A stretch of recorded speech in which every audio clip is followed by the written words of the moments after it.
Well, as a small farm, we got to make the difference on the quality on the product if we want to compete from bigger enterprise. So I have two breed of turkey. I have some Heritage Gold. I only have some hands of that, and we do a red bourbon, which is like an old breed. One of the good thing about using Heritage breed is like this year we hatching older eggs.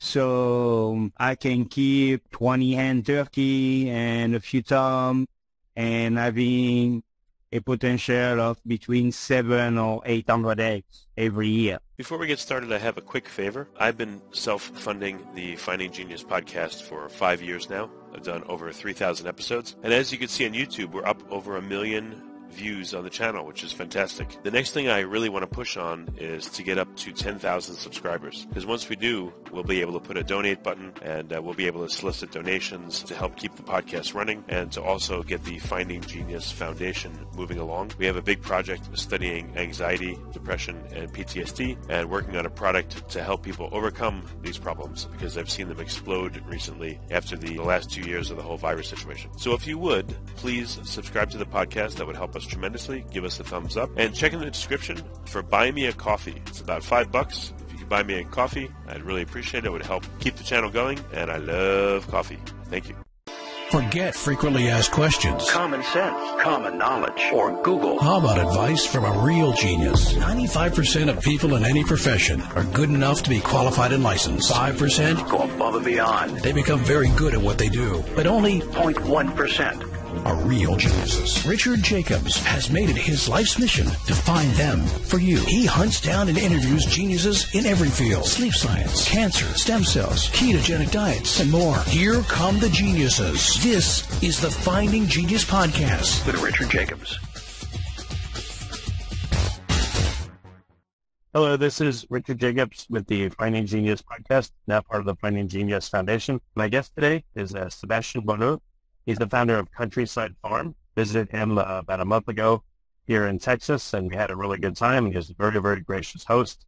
I got to see all the livestock that he's growing. So we're going to talk about that today. So Sebastien, thank you for coming. Thank you. Thank you for having us. Yeah, tell me a bit about your background. I believe you're from France. How did you come over to the U.S. and get started on this farm? When I moved over here, I did an apprenticeship in France, like a baking and pastry apprenticeship, and I had an opportunity to move to Texas. So I just came down, work over here in a bake shop for about a year, and then I moved to Austin. I worked in a restaurant for about 10, 12 years, something like that. And when we came to the point where we had to buy, basically a house. We had to buy a house, and we find like a house in the country with 7-acre land, and then we started this project. I could work from home. Yeah, and you're focused on various birds there, so turkeys, geese, chickens, etc. So what do you have on your farm? And we'll go through the different animals and why you chose them.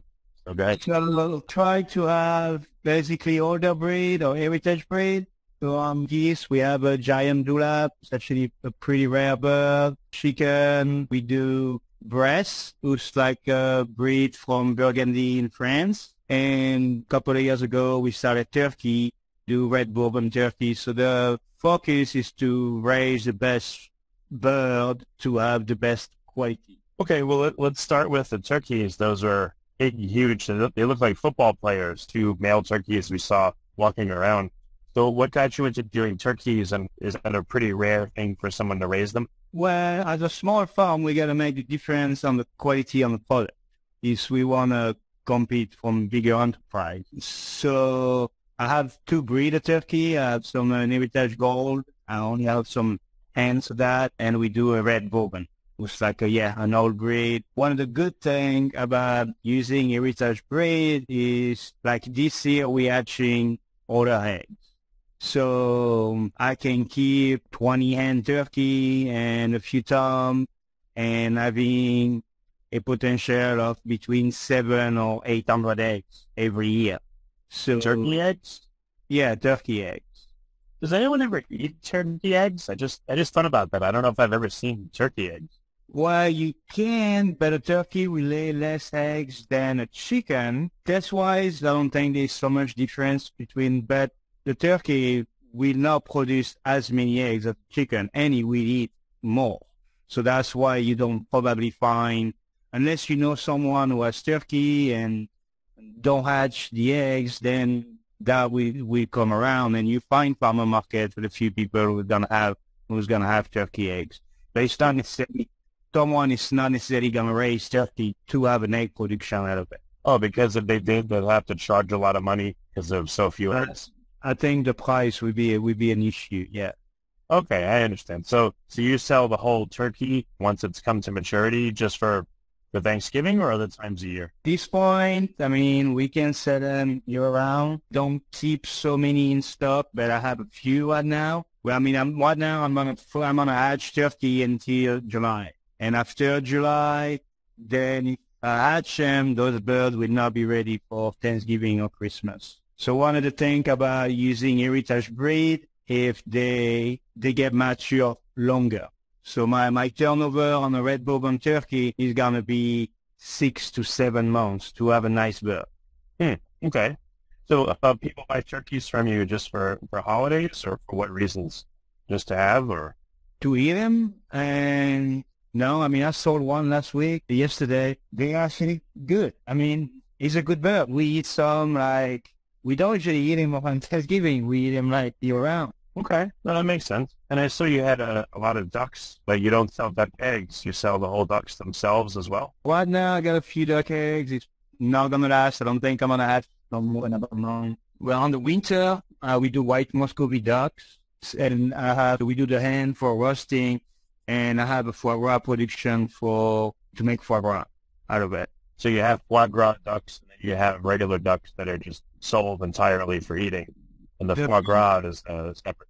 Well, they all made for eating. The female are going to be like a 5-pound bird. So it's a good bird to roast. It will give you it's a good roasting bird. You can also break it down, get your breast, whatever. Yeah, the male are all going to force feeding, and the purpose of it, is to have foie gras. And the ducks actually change. Like the foie gras duck is not the same quality bird than a pasture duck. It's going to be more quality. Yeah, but when people eat the foie duck, do they eat the whole thing, or are there only certain parts that they eat? No, I mean, everything is eatable, but I said, I mean, you get breast. Like I said, on the foie gras, your breast is going to be bigger, a little bit more fatty. It's going to have the foie gras flavor, and it's part of the delicacy things. Okay, I got it. And when are ducks available? Are they available year-round? How long does it take to raise a duck to be able to sell it for meat? It takes for foie gras ducks, it takes about 5 months to do the entire project. For a roasting ducks, it can take anywhere from 9 to 12 weeks. Yeah. Okay, I gotcha. So, all right, so you have foie gras ducks, regular ducks, turkeys, and then you also have multiple different kinds of chickens. Is that correct? What else do you have? On chicken, on the winter, usually I get a few batch of Freedom Ranger, a meat bird, who forage more than your regular production bird, and they do really well free range. So I don't have any pen or anything. Like all my birds are free range. So the property is kind of cut up. The bird actually make their own division. The ducks and the geese would rather be closer from the pound, and the chicken, turkey, and we also have some guinea hen will stay on the upper property where there will be more grass and more shade. So what do customers, do they typically buy from you repeatedly or for holidays, or what do customers do? Do they, you're not at farmers markets, so they either come to your farm or you deliver, but what does a typical customer buy where it varies tremendously? Yeah, it varies. I have different customers with different want. Now, I mean, it's been 6 months and I didn't have any guinea hen on stock, so I got a bunch of people asking me for guinea hen, and I will raise them all summer long. So depending, it's kind of, we find that it was much better to do different breed of bird, different time of the year. So guinea Yeah, I was going to ask you in the summer versus the winter, which birds does the taste change a lot, and when's the right time to buy any of these birds? it's not necessarily the taste. It's more like a comfort zone. So ducks will be much better to raise in fall and go through the winter because they like the cold more than chickens or whatever. And when you get like what now in spring, I mean, today it's 90 degrees over here, the guinea hens are having a blast. And guinea hens will not, I mean, even if the temperature go to 110, they're not going to be very comfortable, but they going to stay alive. Yeah, I'm not trying to say bad things about birds that are not free range, but what have you noticed and what do your customers say about your birds versus ones they'll get at like HEB or some grocery store? What's the difference that you see or what's the difference that they see? I mean, flavor and consistency of the meat is what it is. It really like go down to only those 2 points. Before we continue, I've been personally funding the Finding Genius podcast for 4.5 years now, which has led to 2,700 plus interviews of clinicians, researchers, scientists, CEOs, and other amazing people who are working to advance science and improve our lives and our world. Even though this podcast gets 100,000 plus downloads a month, we need your help to reach hundreds of thousands more worldwide. Please visit findinggeniuspodcast.com and click on Support Us. We have 3 levels of membership from $10 to $49 a month, including perks such as the ability to see ahead in our interview calendar and ask questions of upcoming guests, transcripts of podcasts you're interested in, the ability to request specific topics or guests, and more. Visit findinggeniuspodcast.com and click Support Us today. Now back to the show. Okay, so the flavor is better with your birds.